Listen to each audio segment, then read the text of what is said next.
Welcome to the Happier and Healthier podcast. I'm your host, Maria Marlowe, and this is a place where we don't rely on good luck or good genes for our health and happiness, but rather we create it with our thoughts and our actions each and every single day. Each week, I'll bring you a thought or a guest that will help you live your happiest and healthiest life. Are you ready? Welcome back to the Happier and Healthier podcast. Today's guest is Sharon Brown, a nutritionist and founder of Bonafide Provisions, the #1 selling frozen bone broth in the US. This also happens to be my favorite brand of bone broth because it's only made with real ingredients. There's no fillers, thickeners, preservatives, flavorings, none of that funky stuff. It's only real whole food ingredients. Now, how did Sharon start this? She's going to share a little bit about her story in this episode, but essentially, she started a bone broth company after healing her son from a laundry list of health issues using a combination of real food and bone broth.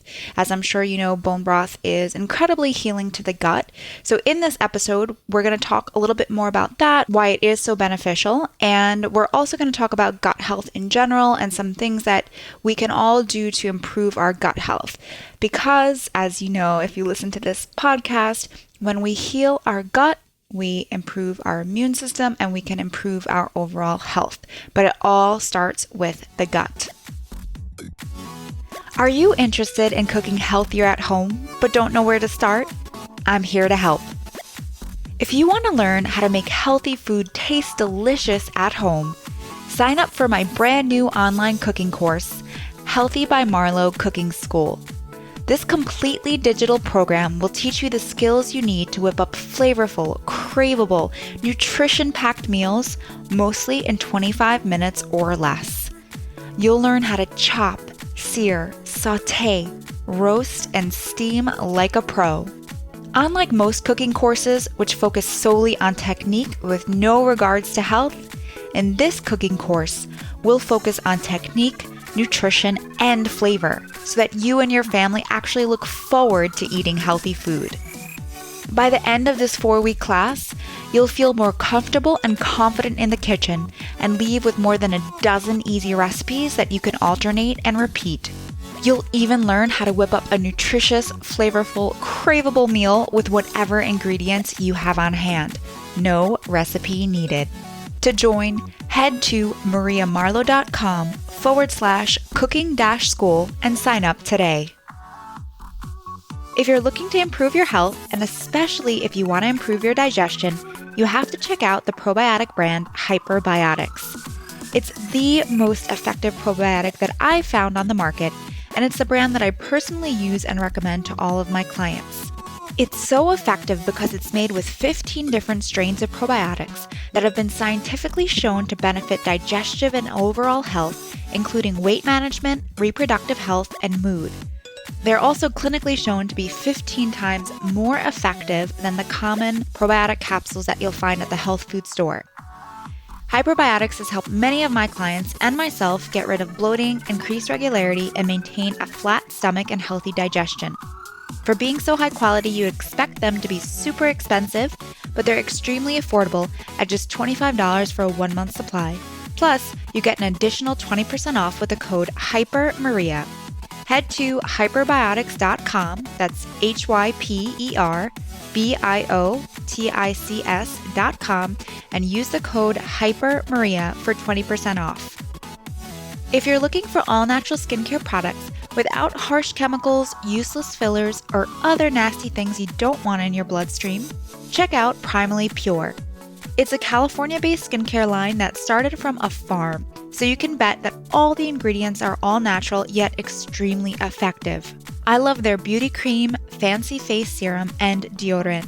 Head to primallypure.com and use code MARIA10 for 10% off your order. Sharon, thanks so much for being here. Thanks for having me. It's my pleasure. So first things first, let's talk about bone broth. You are the founder of Bonafide Provisions, which has the #1 selling bone broth in Whole Foods. Why bone broth?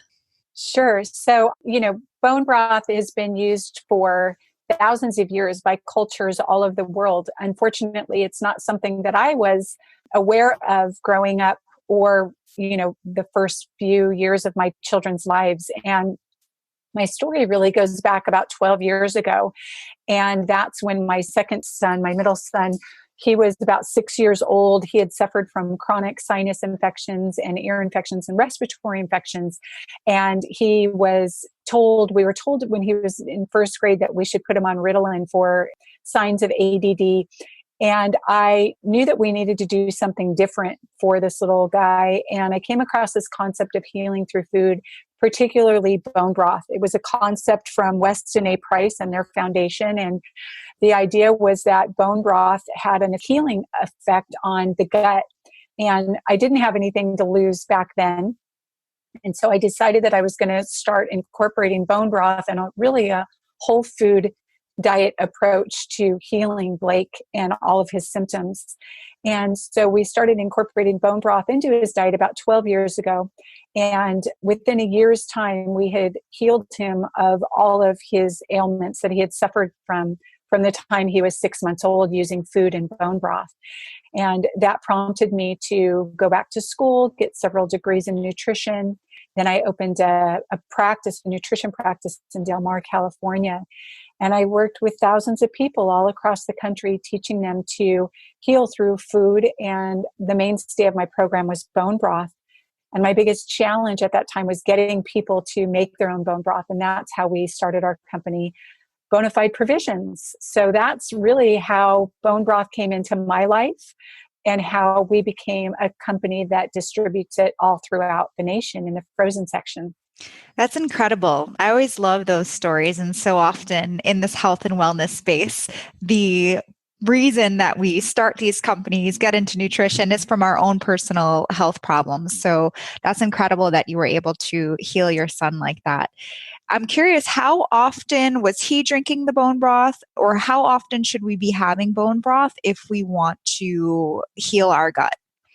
Yeah, so I think the one thing about my son Blake was that, he was chronically ill. And so when we started incorporating bone broth into his diet, initially he would just drink it by the cup. And he was drinking copious amounts. I'm talking 48 ounces a day probably. And what happened after about 2 weeks as a little, 6.5-year-old, 7-year-old is he got tired of drinking the bone broth. And so I had to just get really creative. And so I just started slipping it into everything that I made for him. So from the time he woke up until the time we, went to bed, I was slipping bone broth into everything from sauteing eggs in the morning to the liquid I use it in place of the liquid that was in pancakes or waffles that I was making him, in place of the liquid for quinoa or rice. I would saute vegetables, braise meats. And so for him, it was, a huge amount of bone broth because he was chronically ill. For the average person, 6 to 8 ounces is really perfect. Yeah. And bone broth, I'm so glad that there's companies like yours which make it readily available, because cooking bone broth yourself is quite a project. It's quite time consuming. So you do all the work for us, which is nice. Well, thank you. Yeah, really, that was the idea, is when we started making bone broth, it was for my clients. And really, it was for my patients that were either too sick or just couldn't make their own bone broth, because it really is a laborious process. And the idea was, wow, if we can get this liquid gold into their wellness program, I knew that we would be able to get them well. And the problem is that there wasn't a bone broth on the market that met my standards. The box broths just were not going to cut it for people who were really chronically ill. And so we decided to make a bone broth that was just like the bone broth that you make at home. And then we froze it, we freeze it just like you do when you make a big batch at home. And that's why our bone broth gels. And, our ethos of our brand is that if you can't really read an ingredient that's in there, or it's not an ingredient that you would use in your kitchen, you're not going to find it in our products. So things like guar gum, carrageenan, citric acid, none of those funky things are ever going to be in any of the food products that Bonafide Provisions makes. And that's why I love Bonafide Provisions, because you have a very clean whole food ingredient list, which is sometimes hard to come by, even in the health food store. And I do see all of these shelf stable bone broths, but they're not the same as frozen. So can you just speak to a little bit about that? Like, why is a frozen bone broth superior to, say, a shelf stable bone broth? Sure. Yes. So unfortunately, with bone broth, there isn't a regulation. So there's no regulation as to what you can call bone broth. And so when you see the boxed broths on the shelf, when you pull those boxed broths off the shelf, oftentimes you'll see that the first ingredient may be bones, but then they do things and they add things like fillers. Like there's one brand that has a chicken bone broth. It actually says chicken bone broth on the front. You turn it around and it says bone broth on the back, but the second ingredient is vegetable broth. And the reason that they do that is because it's very expensive to make bone broth that's just made with the bones. And so what they're doing is they're diluting it and they're calling it bone broth. The other thing that you're going to see on the shelf with the bone broths are, it'll turn it around and it'll say chicken flavoring and water. So there aren't any bones being used at all.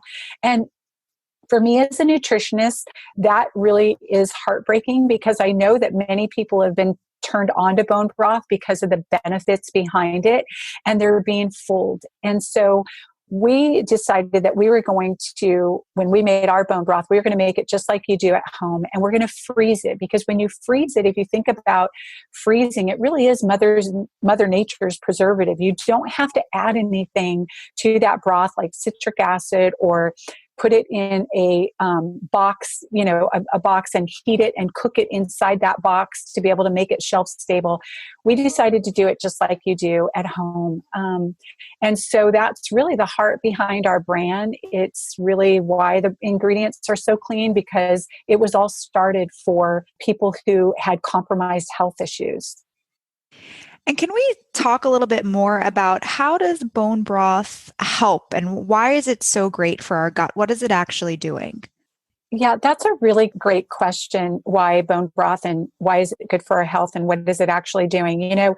12 years ago when I started to utilize this for my son, my husband and I, we didn't know why. There was this innate thought that, oh, okay, chicken soup is good for you, but we really didn't understand the science behind bone broth. And now we do, because of lab tests and because of the science behind bone broth. We just have so much more information now.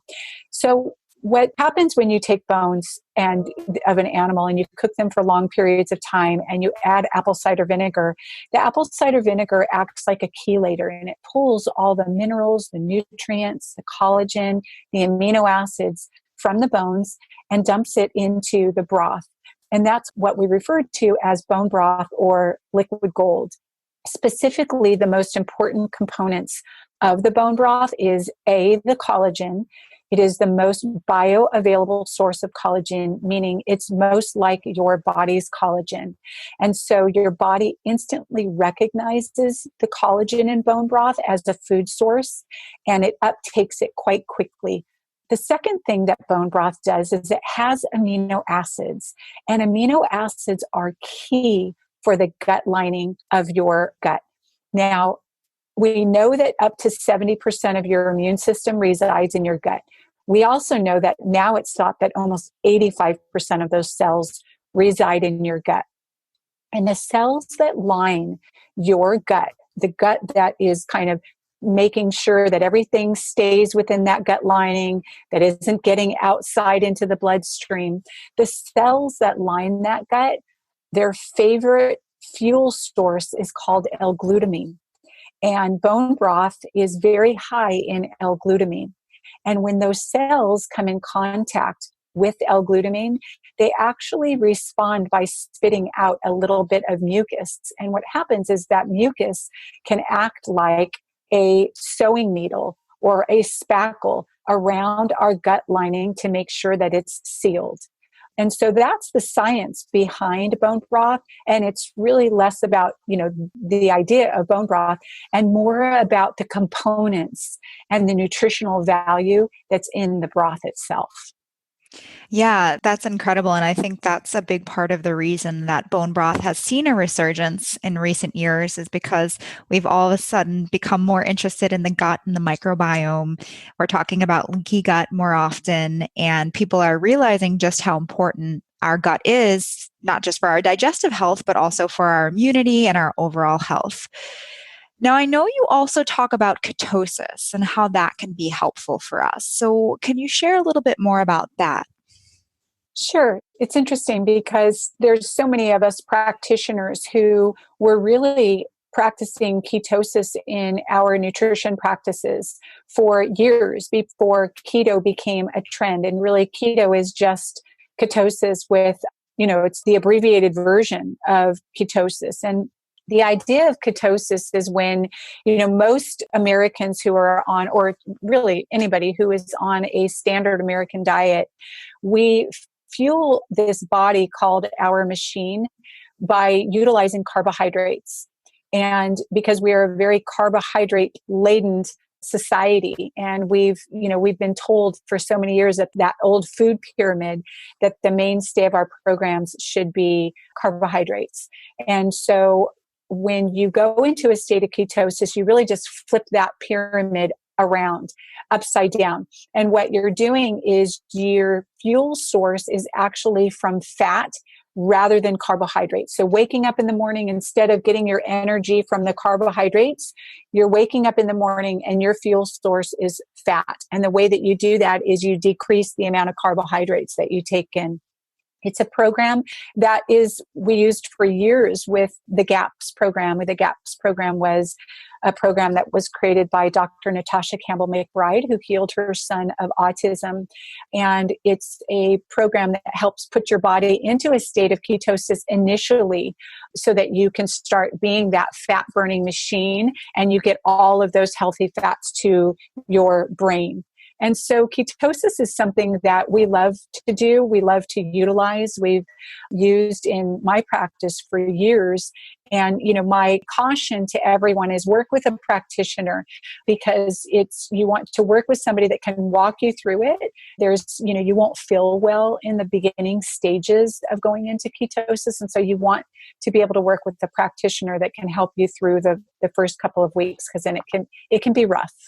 Yeah, and I think when it comes to nutrition, it's always good to have a guide to help you because it is such a personalized and individualized thing. So it's always helpful to have a guide.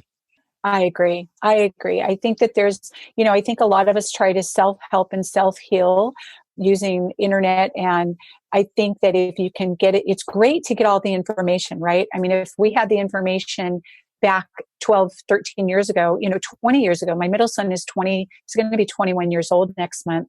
Had I had the information that's out on the internet with podcasts and all of the wellness sites, I would have never had him in a place when he was a year or 6 years old. But try to work with a practitioner, because you can cut a lot of your downtime and you can cut out a lot of your mistakes by working with somebody that can help you. Definitely. And that person can usually help you see your blind spots. Very often, I love when people are like, oh, I eat such a healthy diet. I don't know what's wrong. And then you look at the diet and you're like, oh, well, this is the problem. This is not working for you. So yeah, definitely Yeah. having that personalized attention can be really beneficial. Now, Yep. besides for bone broth, are there any other key either foods or habits that you think belong in a healthy diet and lifestyle? Sure. So I am somebody who really limits grains. I'm not a big supporter of consuming grains. And the reason is because our body, we can completely function for the rest of our lives without grains. They don't provide a ton of nutritional source. And when we think about our food programs, there's this whole idea of like clean eating, dirty eating, food that's good for me, food that's bad for me. And this diet culture idea. What I really like to encourage people to do is eat the way that we did 100 years ago on a farm, when we were free of many of the modern diseases of today. And know that, when we ate grains, it was a very laborious process to harvest those grains, soak those grains, ferment those grains, into making any type of product that we consumed 100 years ago. And so I really like to tell people the mainstay of your food should be high quality proteins, vegetables, and fruits, and you rotate them all the time and seasonally. And when you do that, I have found that those tend to be the most healthy individuals that I worked with the least amount of disease. Definitely. I think more and more we're becoming more aware of the issues with grains. And it's just so funny because I can remember growing up and worshiping the food pyramid because it told me to eat 6 to 11 servings of bread, cereal, rice, or pasta a day, which sounds fabulous until you actually do it. And then you feel the health effects of it. So You absolutely do. Yes, you're right. Absolutely. I mean, I'm going to be 54 in June, and I grew up, that was what we ate. We had a bowl of cereal in the morning. We had, a piece of meat and cheese in between 2 pieces of bread. And for dinner, we had spaghetti. And so we were so, carb loaded, carbaholics. And if you think about what those carbs are doing for your body, it's providing such a minute amount of nutrition that the companies actually have to add the vitamins into those products to make them nutrient dense. And we have to kind of scratch our heads and go, wow, I don't think that that's the way it is supposed to be for this machine. Mother Nature provided the most amazing foods to fuel what we call our body. And it comes from nature. It doesn't come from big factories with ingredients that you can't either pronounce or even read. Well, first of all, you mentioned you're turning 54. You don't look a day over 30. Wow, you are so nice. You mentioned before you have a 20-year-old son. I'm like, oh my God, how is that even humanly possible? So the healthy food and lifestyle is definitely working for you. Thank you. And, I think it's really also just about feeling good.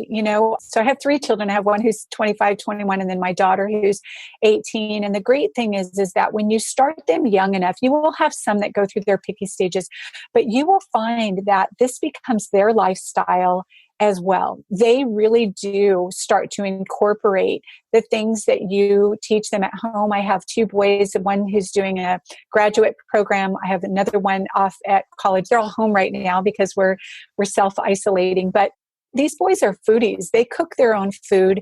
They shop in natural grocery stores, and they understand that, you really can feel great when you wake up in the morning, and it's all dependent on your foods that you eat. There's this amazing connection between the gut and the brain. And I think oftentimes we realize, or we don't realize, that this connection has everything to do with the way that not only we feel physically, but how we feel emotionally. Most of our serotonin and our dopamine are made in our gut. We cannot make the amount of serotonin and dopamine that we need, which is our happy hormones, the hormones that make us feel great and feel like we look great, right? If we aren't eating the proper foods that are going to nourish our gut.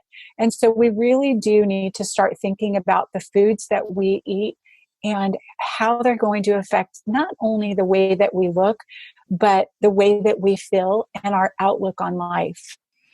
Yeah, the whole idea that food can influence our mood is sort of mind-blowing because we didn't grow up thinking that way. You think you have certain moods or you have a certain personality, but it's just amazing how much food can actually impact both of those things. Absolutely. I think one thing that most people don't know is that when you are in utero and you're being formed in your mother's womb, there's a piece of tissue, and that tissue breaks apart, and one becomes the gut and the other becomes the brain. And the tissue is always connected. It's connected via something called your enteric nervous system. And there's actually a vagus nerve that goes from the brain to the gut. And they're like Siamese twins. And whatever you think is affecting your gut. That's why when you have to go up on stage or you give a speech, you get butterflies. And transversely, whatever goes in your gut affects your brain. And so it's so important for us to understand that, emotions, we can, just feel better. Depression, anxiety, oftentimes can be helped by the food choices that you are putting into your body. That's not to say there isn't a time for medication. That's not to say that medication can't be useful in many cases. But there is this whole idea behind the gut and brain connection that's very, very powerful. And, it's why Hippocrates, the father of medicine, said that all disease begins in the gut. And that disease means physiological disease, and it also means mental disease. Are there any habits or just things, foods that you think people don't realize are harming their gut? Yeah, absolutely. I think that, we kind of touched on this a little bit, but there's a couple of things. First is the grains. Grains are very difficult to digest, at least the grains of today, the grains that are on our grocery store shelves. The next thing that can be hidden that most people don't realize is citric acid. And if you look at the citric acid that lines our grocery store shelves, most people think that citric acid comes from this beautiful orange, right? When in fact it doesn't. The citric acid of today, and over 90% of the citric acid that's in all of the grocery store products that line the dry shelves, comes from GMO molded corn. And it is a known allergen. And that allergen can create havoc for people who are sensitive. And so there's citric acid in so many things. And so my cautionary tale to everybody is to read your labels. Try to stay away from citric acid if you're having health issues. You may not be able to because it's everywhere, but the more you become aware of it, the more likely you are to shop for brands that don't have it. And then finally, I think that, it's really just the fast foods of today. It's okay to have these things once in a while, but we really do need to be mindful of the fast foods that we're eating because of the oils that are used. Most restaurants, even fine dining restaurants, use some form of canola oil, and canola oil keeps your body in a state of inflammation. And when your body's in a state of inflammation, you cannot heal. Yeah, canola oil is hard to get away from if you're eating out for sure. So I always advise Mediterranean restaurants, they'll usually have olive oil on hand, and you can ask for them to cook your food in olive oil or, and always light on the oil. I'm always saying go really, really easy on the oil because they tend to be heavy handed. But yeah, canola oil is a big one. It is a big one. And, I tell everybody everything in moderation, right? The 90-10 rule. I do the 95 rule just because I feel better. This isn't anything where I feel that my diet is dictating me. I just really appreciate good food because of the way it makes me feel. When I come home from being on vacation, when we wake up and we, start our day with who knows what, way too many things that I'm not used to eating. I come home and I just need to get back to my eating plan. And it's something that I just love doing because of the way that it makes me feel. And so, it's okay to eat out once in a while. It's okay to eat out once a week, but you'll start to notice how those foods make you feel. And a lot of times it is because of the oils that they're using. Definitely. And I agree 100%. I think with healthy eating, sometimes there's this misconception that it's deprivational or you're punishing yourself in some way, when in actuality, it's something that, for many of us who eat healthy, it's something we look forward to. We enjoy it because it does make us feel so good. And we do wake up with more energy and we don't have to worry about being bloated all the time or having digestive issues. So really healthy eating becomes something that you want to do versus something that you have to do. Absolutely. I mean, I love what you say that healthy eating is something that we love to do rather than what we have to do. And it is a form of self-care.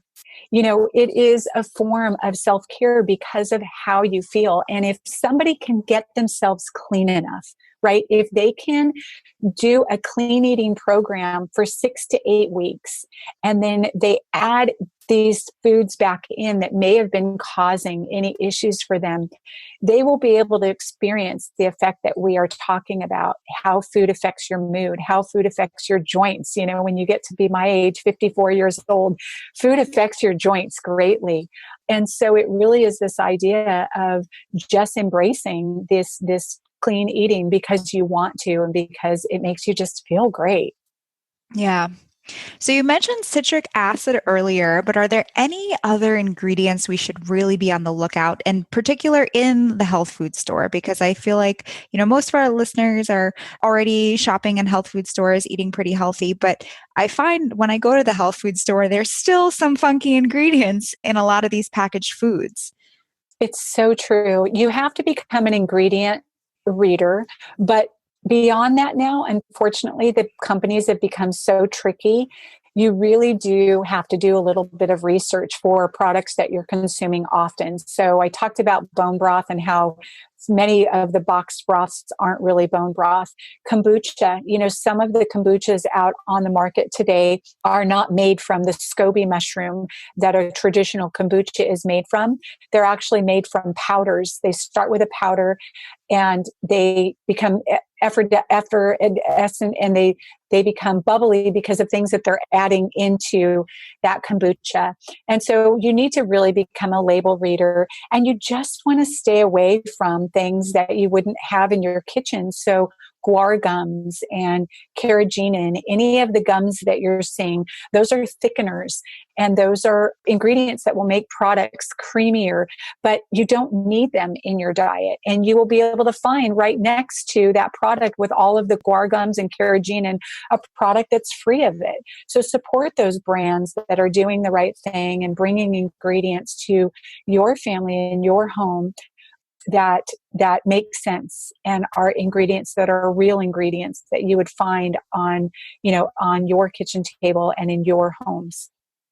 Yeah, I think that's the best thing that we can do is be label detectives and really be more conscious about what we're consuming. Yeah. Is there anything else you want people to know about gut health or just health in general, things that they either should be doing or be thinking about? Yeah. So, when you think about gut health, you really have to think about it as building your house. If any of us, had inherited as much money as we can imagine, and we were going to buy our own house, our own land, and we were going to build a house, we'd have to set the foundation of that house. And that foundation is key for that house withstanding anything that comes its way. The foundation of the house is the mainstay of that house. The gut is the same thing with any approach to wellness. When I worked with people, and as I said, I worked with thousands of people all across the country. When I had my nutrition practice, I had a 4-month wait list to work with me. And I shared that with you, not because of the accolades that come with that. It was really just more about the program worked. And the program was all about gut health. We always started with gut health. So if you came to me and you were having any issues with your skin, I would tell you that your skin was just a reflection of what was going on inside of your body. And it was a mirror of what was going on in your gut. And if you healed the gut, you healed the skin. And if you came to me and you were 90 years old and you were suffering from arthritis, we would heal the gut. And oftentimes we can get many of those symptoms eliminated or at least under control. And that really went across the board, regardless of what you came to me for. So anxiety, depression, dyspraxia, dyslexia, any type of gut issue, right? So Crohn's disease, colitis, diverticulitis, celiac disease, everything that we did, we started with the gut. Because I found that when you healed the gut and you supported the gut, you were able to move the needle so far than just talking about, say, your autoimmune issue and your thyroid. If somebody came to me with an autoimmune issue, thyroid or hormone issues, I'd say, great. We're going to do everything in layers, but the first part of the layer that we're going to do is your gut. And then oftentimes the other things will resolve themselves. And so the things that we used for the gut was we would eliminate all grains for 6 to 8 weeks, copious amounts of bone broth. We would do fermented vegetables in very small quantities initially, and lots of vegetables and proteins that are rotated and cooked well for the first 3 weeks of the program. And then we would incorporate fruit into the program about 4 weeks in. And when we did this, we just found that we would have enormous success with whatever people were dealing with on their health journey. And it's this idea, it goes back to eating the way that we did on a farm 100 years ago. I know I sound like a broken record, but just like a mom who told you to clean up your room, sometimes you need to hear things over and over to reap the benefits. And really that was what I did in my practice. And that's what I did to heal my own son, who's now going to be 21 years old. He's never been back to the doctors since he was 6 years old. He hasn't been on any medication since he was 6 years old. And we reversed all of his symptoms, which was chronic sinus infections, ear infections, respiratory infections. He had skin issues. He was on albuterol. He was on steroids for breathing treatments. He was also being told that we needed to put him on Ritalin. So what I did was I ignored all of those and I started with his gut, and we were able to heal him. That's incredible. For anyone listening who maybe has been on antibiotics in the past couple of years, any advice, any tips and tools for them to heal the gut? Obviously doing the bone broth, but is there anything else that they should be doing? Well, absolutely do all of the steps that I just talked about. Those are key steps in supporting the gut. And you just really need to start your probiotics slowly if you've been on several rounds of antibiotics, because you can have something that is referred to as, it's not a very nice word, but it's called die-off. And it's the Herxheimer effect. And basically, you will start to feel worse before you start to feel better. And so if you've been on a lot of rounds of antibiotics, you want to start really slowly. And sometimes with the more severe clients, you would have to take a probiotic, open up the capsule, and break it into fourths or sixths, and consume that little tiny amount daily, because you have had, you've wreaked such havoc on your gut. And so eventually you want to get up to, a larger dosage of the probiotics, but starting slow. And then you're in it for the long haul. You need to repopulate all of that good gut flora and that microbiome that you talked about. It's a very, very delicate and sensitive system that we don't really understand fully. And so what you want to do is you want to be able to stay on these probiotics and rotate the different strains for a couple of years. Yeah, I think that's something sometimes people don't realize, is that a course of antibiotics does affect you for years, and you may be repairing it for years as well. Yes, but there's hope. And I think that a lot of times people feel very defeated. I know that I felt defeated the first time I started to read about healing through food when my son was 6 years old. I wanted to crawl into bed, put the covers over my head and cry, because I thought, oh my gosh, I've been doing everything wrong with this child.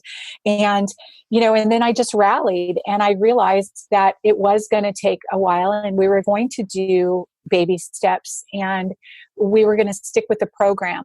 And then we started to see the fruits of our labor, and it worked.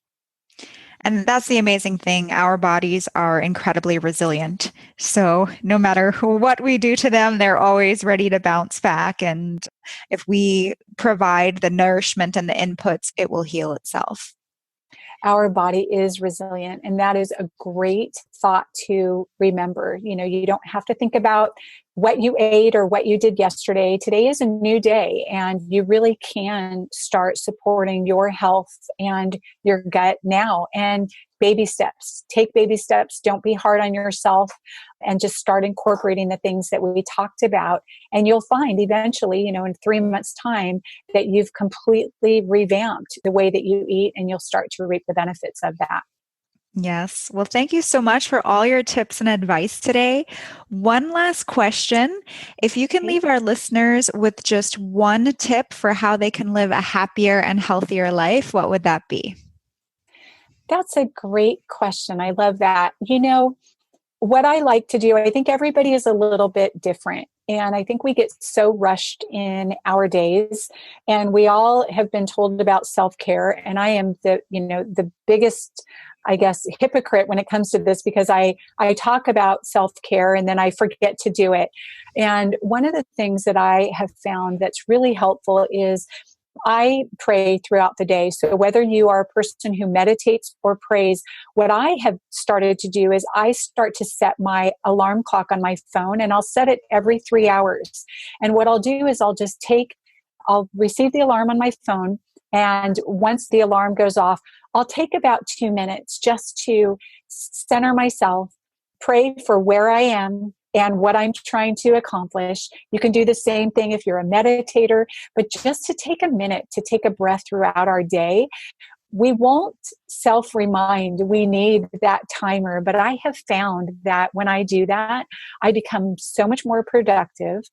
And I also just feel a sense of relief that, it's all going to be okay. We don't have to take this all too serious. And it gives me kind of a boost of energy to keep going. I love that.